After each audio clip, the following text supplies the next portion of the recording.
A good day to all our viewers.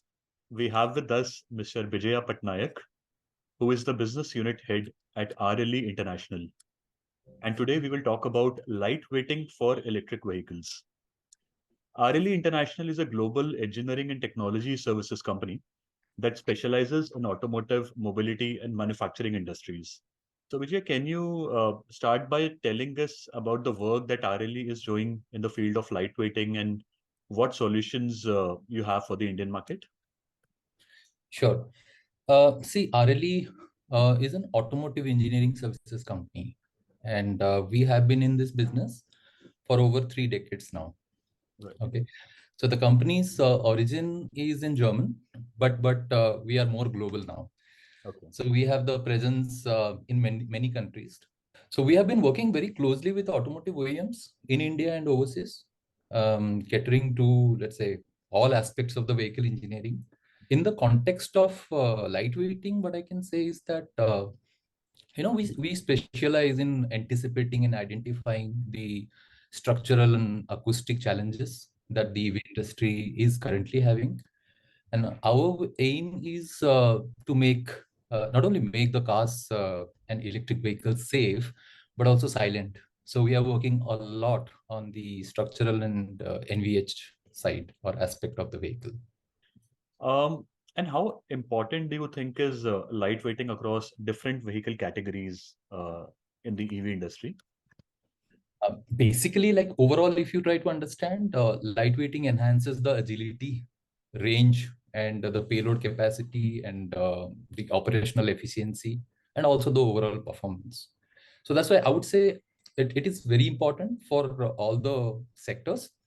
That is, if we talk about the passenger cars, lightweighting plays a fundamental role in improving the performance of the overall efficiency by reducing the weight. So we less energy is required to propel the vehicle. As simple as that, which results into the range extension and improved battery performance. Right. Right. So and I think the entire industry is working towards this at the moment. Mhm. So lighter electric cars tend to have better acceleration and handling and braking, Right. right? Enhancing the whole driving experience of consumers. Mm. Right. Additionally, the passenger cars contribute a lot in reducing the environmental impact and then reducing the energy consumption and emission. Mhm. But when it comes to a different segment, which is, let us say, electric scooter, this lightweighting enhances the maneuverability, right? Making them agile in the urban driving conditions. So Right. that is very important. Okay. If we move on to, let's say, the commercial vehicles, let's say delivery vans and trucks and buses, Mhm. since the commercial vehicles often carry heavy load, Mhm. reducing the weight directly translates to the increased payload capacity and operational efficiency. Right. That's why it is very important. If we talk about the buses and public transport, of course, lightweighting is crucial for these vehicles as well, as it enables them to cover longer distance without, charging it frequently. Okay. Okay. All right. So I understand, Vijay, that the basic benefits are the same whether we talk about ICE or EVs in terms Mm. of improved, like you mentioned, acceleration, performance, and reduced need for energy. But Mm. still, there might be certain differences in how you approach lightweighting in ICE as compared to EVs. So Mm. could you share us what the difference in those approaches would be? Certainly.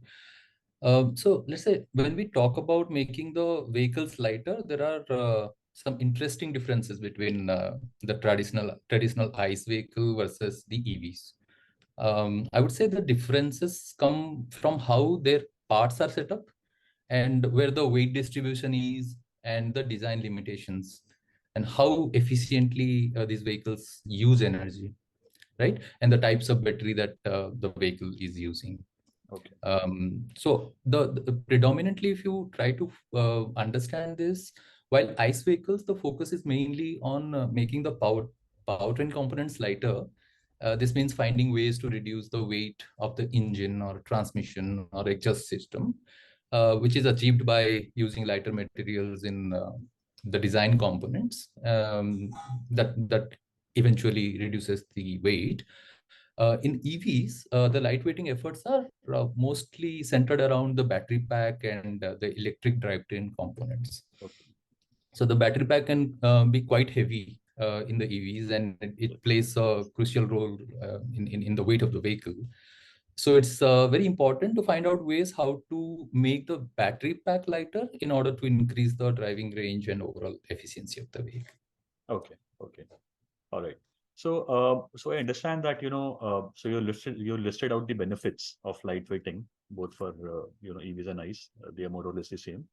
Mm. But what comes to my mind is, are there any trade-offs also, mainly in aspects related to safety of the vehicle, because you make the vehicle lighter. So I'm assuming the overall frame of the vehicle would become lighter. So in case of Mm. collisions or accidents, do you think that would compromise the safety, and how do we need to balance that out?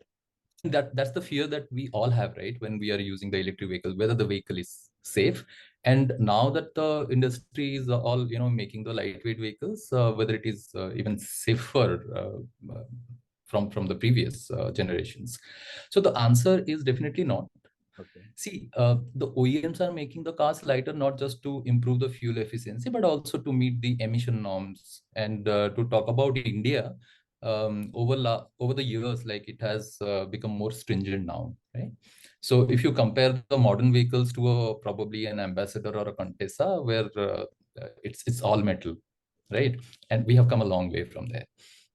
So if you let's say compare any vehicle, like existing vehicle with its last two generation vehicles, the vehicle would have definitely become more lighter, right? So I would say it's a misconception to assume that if we make the vehicle lighter, it becomes unsafe. It's not that. One thing we have to know, or we should know, is that nowadays, even at low speed, you would have observed that the bumper comes out and the vehicle disintegrates. Actually, safety is different from car to car and model to model. Right. But if you talk about, let's say, a safer vehicle, the safer vehicle is not just about like making the metals more rigid or more thicker. So it's about how structurally the vehicle is safer. So the design or structural integrity and crashworthiness is paramount here, right? And I don't think the OEMs are making any compromise on that. Okay. So we as design engineers, like when we design the vehicle, we focus on the material selection, the advanced simulation and testing, adherence to all safety standards. Mhm. The vehicle is basically designed holistically safer to ensure that the lightweighting measures prioritize the occupant protection and meets all the regulatory requirements. All right. And Vijay, you mentioned about FRP. Uh, Hmm. would it be possible for you to share with us some cost benefit analysis of using lighter materials like FRP, carbon fiber reinforced polymer, or titanium and its alloys, as compared to the traditional materials that are being used right now? Mhm. Sure. Um, See, when we talk about the cost benefit of using these advanced materials, and let us say many companies are spending heavily on the R&D and innovations, Right. we should always look for the life cycle cost analysis, not just a straight on comparison with a very expensive material that is being used. Right. Obviously, it will be very, very expensive. But if we try to understand the whole life cycle cost of the vehicle and how it is, helping the automotive industries and their brands and the consumer at the end of the day, it will make more sense. So let's say automotive companies are choosing costlier materials like FRP or over steel, mainly due to the fact that these materials offer significant weight reduction, resulting in improved fuel efficiency and performance. And these benefits can be attributed in terms of cost by considering factors such as reduced fuel consumption, compliance with emission and regulation, long-term cost savings through, let's say, decreased maintenance and repair, or even design flexibility and innovation, right? And overall vehicle satisfaction. So I would say if somebody needs to understand this, trade-off between cost and the advantages, I think conducting a thorough life cycle cost analysis will help in determining the cost of these advanced materials, whether it is justified or not. But it is certainly justified by long-term cost savings and added value that it provides to the vehicle, and more importantly, the brand. So you spoke about achieving lightweighting not just by replacing the materials, but you also spoke about how the vehicle is designed and Structurally, where yes. the various components of the vehicle are placed. So can you share how can intelligent design of the vehicle assist in achieving lightweighting um, without Mhm. increasing any material costs? So sure. So basically, focus has to be on optimizing the vehicle's design to reduce the weight while maintaining the structural rigidity and integrity, right? So holistically, if we see, we use all aspects of lightweighting, and as I was mentioning, we as a company, we have like over 3 decades of experience, and then since last 10 years, we are working in optimizing the design.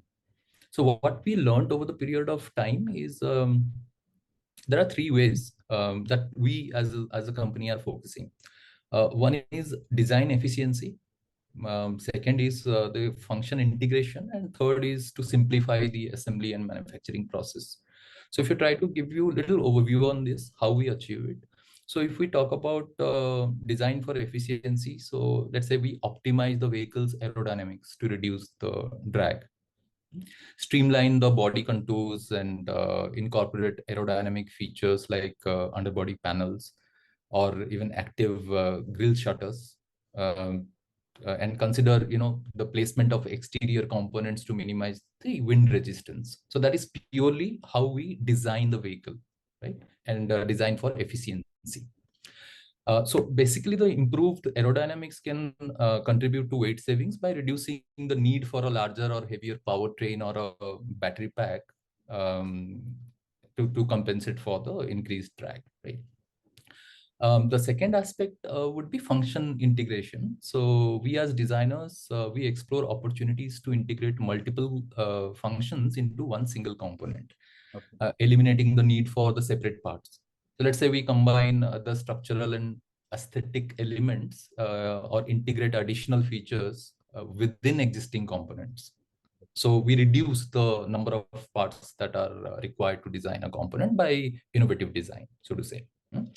And also we focus on the aspect of simplifying assembly and manufacturing process, Okay. uh, to minimize the number of parts or fasteners, additional joining techniques required, right? So the design, we focus on designing components with ease of assembly in mind, making use of innovative joining methods like adhesives or snap fit connections, or even integrated fastening mechanisms. So these are, let us say, the ways that, like, that's our learning so far. These are basically the ways we implement into our design when we are thinking of making a vehicle or a design lightweight without adding a lot of cost into. And if we talk about a particular vehicle category, for example, let's say an electric scooter or a passenger car, then what is the expected improvement in performance of the vehicle in terms of, let's say, acceleration and range for every kg or 10 kg of weight that is being shed due to lightweighting? Mm. Uh, Say when it comes to improving your vehicle's performance, shedding weight can make a real difference. The exact impact per kilogram or 10 kilogram shed depends on specific vehicle and its design, and it depends on many aspects. But here is a general idea. So a lighter vehicle tends to accelerate faster, and we know that. Um, in terms of quantifying, for instance, I was reading one article which is a study conducted by University of California, Davis. They revealed that reducing the weight by 10% can result in 15% improvement in fuel economy. Oh, And uh, this is a great study that they have published. okay. So this happens because obviously lighter vehicle requires less energy to move and allowing to travel farther on a single charge. The same principle applies to acceleration also. A lighter vehicle would need less force to pick up the speed, which means it can hit higher velocities more swiftly. In terms of actual numbers, in my understanding, let us say for an electric scooter, trimming down 10 kilos would lead to 1 to 2% boost in acceleration and 2 to 3% increase in the range. And the same for a passenger car, it would basically double or reduce by half. So 10 kilo weight reduction could result in 0.5 to 1% improvement in acceleration and 1 to 2% improvement in range. Okay. In airplanes and rocket designs, lightweighting is a very, very significant concept. So, do you think there are certain learnings from airplane or rocket designs that can be brought into lightweighting of EVs? Yeah, I would say many, in fact. And what the automotive industry is doing right now is capitalizing on the lightweighting techniques tested in airplanes and rocket design. Okay. Okay. So some of the key learnings that we are using right now is the use of advanced composites. So it has come from lightweighting techniques that are used for airplanes. So composites and lightweight materials, the structural optimization, the load distribution and analysis, emphasize on aerodynamics and drag reduction, adoption of innovative manufacturing techniques, ensuring maybe, I mean, the structural redundancy and safety. So these are all techniques which are borrowed, in my opinion, from aerospace industry. And more importantly, I think a culture of continuous improvement and innovation. That's something which we have borrowed heavily. And if we talk about the future, technology and material usage trends in lightweighting, what do you see the future holds for it? So the technology is evolving day by day.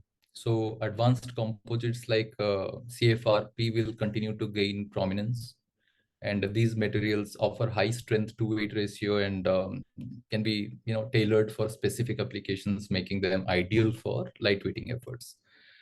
There are hybrid solutions which will also play a very important role, which is combining different lightweight materials such as metals to composites to polymers, etc., uh, to create optimized structures which will offer best of both worlds in terms of strength, durability, and even weight reduction. Okay. There are smart and adaptive materials which are coming, and I think they will contribute heavily into the lightweight materials. And these materials can adjust their properties in response to the external stimuli, such as temperature and stress. So the lot of development work and R&D work is happening in that. The integration of nanomaterials will further enhance the lightweight efforts, right? Okay. So in my view, multi-material joining technologies will also see advancements, and there are a lot of research activity happening, and then we are currently using in many vehicles, which will facilitate the integration of different materials to the lightweight structures, Okay. Okay. while maintaining the structural rigidity and durability. I would say advancement in computational design and optimization tool will also revolutionize the lightweighting process a lot. So these tools basically enables the engineers to efficiently explore different design options, and they simulate the performance and identify the most light weight efficient solution. Okay. In my opinion, the exciting times are ahead, and we will continue to push the boundaries of lightweighting. All right. All right, Vijaya. That's all the questions I have. Thank you so much for giving us so many insights into lightweighting, Thank you very much. and we're sure our readers would find it very useful. Thanks for having me, and I hope, I mean, I could throw some light. I mean, this is the experience of last 20 years that I'm bringing on the table.